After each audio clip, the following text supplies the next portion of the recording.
Today, in a televised meeting with both Democrats and Republicans, President Trump laid out sort of a vague roadmap for how their immigration reform process is going to go forward into the future.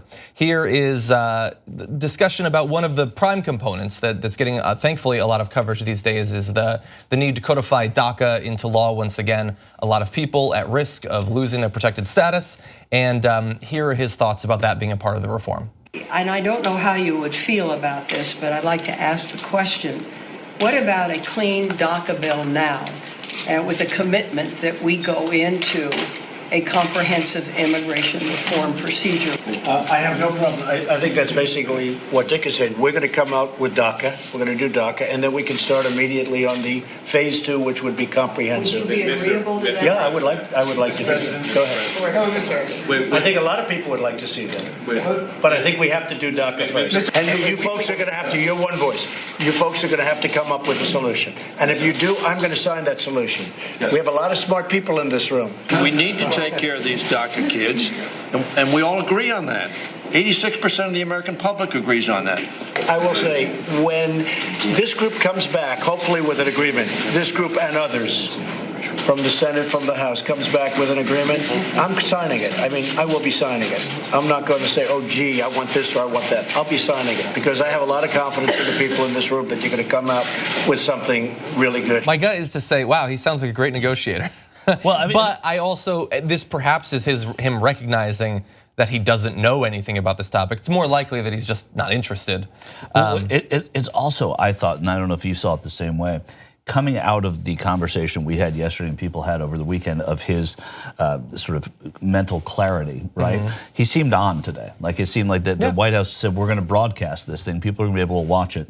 He seemed better. He didn't seem like someone who didn't know what was going on, except when it came to what it was. Like he put forward a good face, but he clearly is gonna piss people off by what he did. And he clearly made some mistakes, and he clearly doesn't really know the issues. So what are the mistakes that he made? Well, I mean, the mistakes he made politically from where he's sitting is everything you just saw there, because they're going to be right-wing Republicans. So what the hell was that, right? About doing a clean DACA bill. A clean DACA bill about finding a path to citizenship that some people don't even think they should have. Yeah. So I think that's important. Yeah, remember, his base has no compassion for the DACA recipients. So when he rescinded their protection, they were celebrating it. And so it's interesting to see how, at least for show, he seems supportive of protecting them. And he's gone back and forth on various occasions, but it's not gonna be a clean DACA bill. That's another thing. What you saw during that televised meeting is different from what's being reported in terms of what Trump is expecting from Democrats in order to give these DACA recipients the protection that they need to remain in the country. Yeah. So he wants to fund that border wall.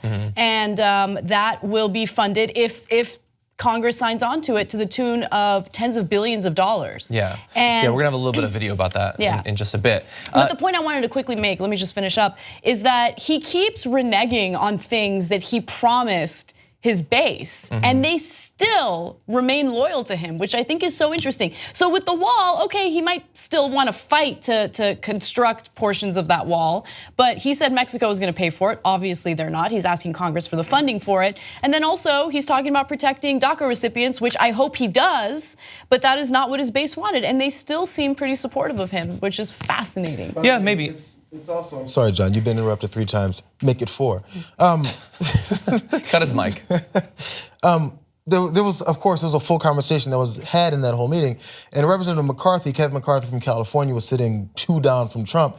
And after Dianne Feinstein made the point of, hey, we have to do this in phases, DACA first so we can get this taken care of because it will include some kind of border security because there's security in having people here and how their families maybe see each other.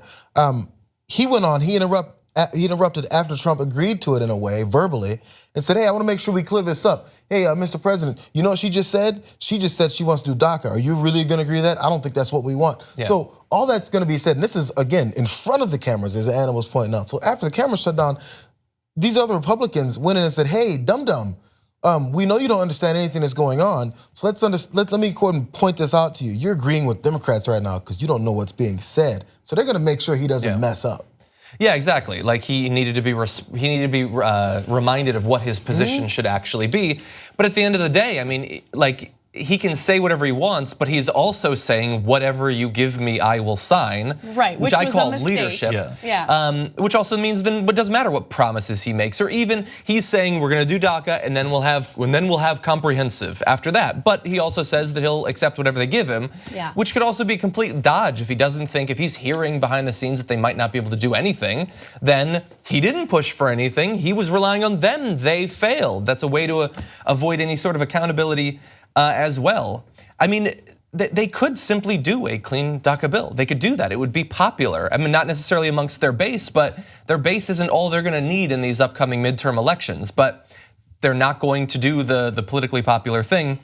And at the same time, you were pointing out how his base continues to stay with him. It is interesting that not just the DACA thing, but also a comprehensive, perhaps, pathway to citizenship. He said that he wants this to be a bill of love, which just, that's weird. He's also going to Davos soon, which is like he's doing a lot of things that you wouldn't necessarily have expected, but that is what you get out of a person who doesn't really have any thoughts or positions and is just sort of, I think his brain was described as 9 fireflies buzzing around in a glass jar.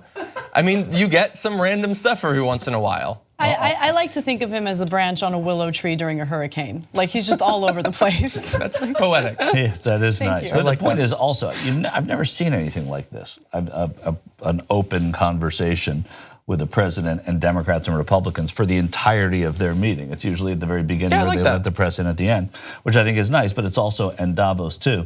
It's like the president's fine. That's what they're trying to say. Yeah. He's fine. We're going to put him in front of cameras. We're going to put him in front of them. But that's also dangerous because the more they do that, the more he's liable to not be, not forget his mental stuff. Just make mistakes like he made today, where he seemed sharp. But it's interesting because he usually acts or communicates in such a questionable way that watching that makes it seem as though he's lucid. He's not insulting people. He seems like he wants to bring people together. But any other president, the mistakes would be glaring. That would be the first thing that stands out. Right. If you become a member of the Young Turks, you'll be saying, I'm like a smart person. So do it right now. tytnetwork.com/join. Get the whole Young Turks show every day.